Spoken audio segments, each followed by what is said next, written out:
So in this video, I'm going to show you how to install your EMG software for your EMG controller. So once you've downloaded the DIY EMG package here, the zip file, what you're going to want to do is extract all of this to the desktop.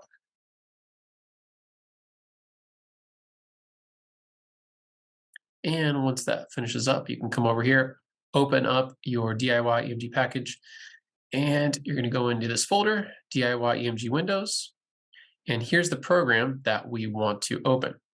So the first time you do this, what you're going to want to do is right click on this and hit open or run as administrator.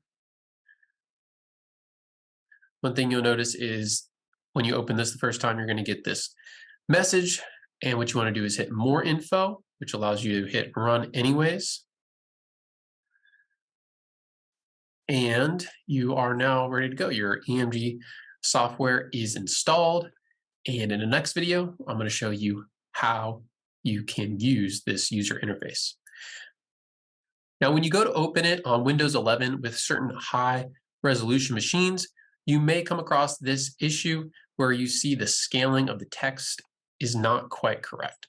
So let me show you how to work around this. It only happens in a few cases, but there is a workaround. So all you want to do is right click on this Arduino Connect software, hit show more options.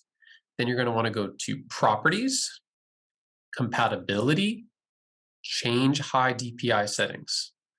Once you get over here, you want to go to the high DPI scaling override, click on that, do that for the entire system and apply.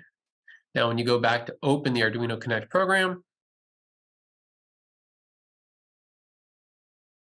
you will see that it looks just fine. All right, now on to our next video.